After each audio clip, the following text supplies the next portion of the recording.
1398 काशी, गंगा का वो स्थान, वो शहर जहां पर आरती की लौ और अजान एक साथ होते थे।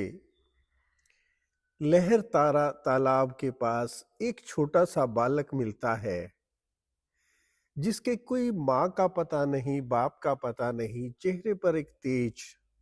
वहां से गुजर रहे थे नीरू और नीमा, एक जुलाहा दंपति, मुस्लिम।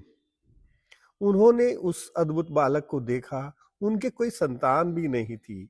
उन्होंने उस बालक को उठाया और सोचा कि हम इसको पाल लेंगे। अद्भुत तेज का वह बच्चा, उसका नाम रखा गया कबीर। जुलाहा दंपति के घर में पलने लगा और उसका साधारण बच्चों की तरह से वो लड़ाई झगड़ा, खिलौनों से खेलना ऐसा नहीं करता था, बल्कि गंगा की लहरों को देखना, ध्यान में रहना और आकाश की ओर देखना, इस प्रकार के विलक्षण लक्षण उस बच्चे के अंदर थे। वो पूछता था, धर्म क्या है, राम कौन है।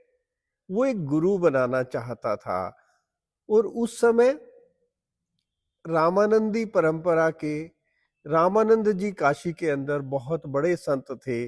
वो उनको दूर से बैठ करके सुनता था, लेकिन रामानंद कबीर के एक शूद्र के घर में पलने के कारण, माता पिता का पता ना होने के कारण, एक मुस्लिम और जुलाहे के घर में पैदा होने के कारण या पाले जाने के कारण उसको अपना शिष्य स्वीकार करने के लिए तैयार नहीं थे।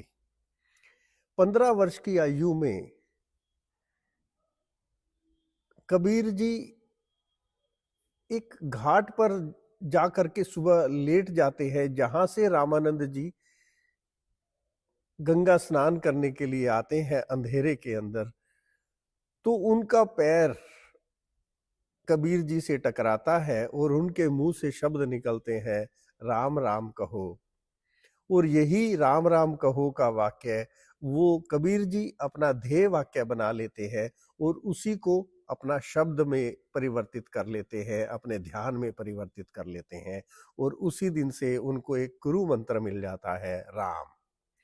और उसके बाद उन्होंने राम को लेकर के जो बताया, जो उन्होंने रहस्य उतारे और खोले और जीवन को जो दिए, वो आज तक उनकी जाने के इतने वर्षों के बाद भी उन्हें इस तरह से पूजा जाता है। जबकि जब तक वो रहे तब तक उनका भरपूर, चाहे हिंदू हो चाहे मुसलमान, उनका भरपूर विरोध होता रहा। उन्हें तरह तरह की यातनाएं दी गई।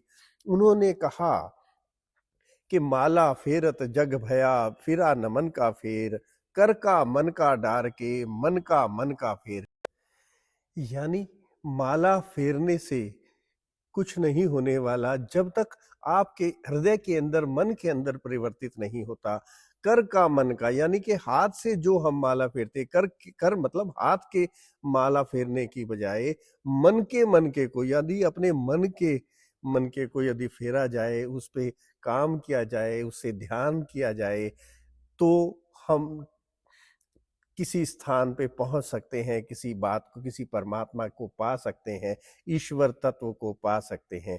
तो ऐसा था कबीर जी का व्यक्तित्व।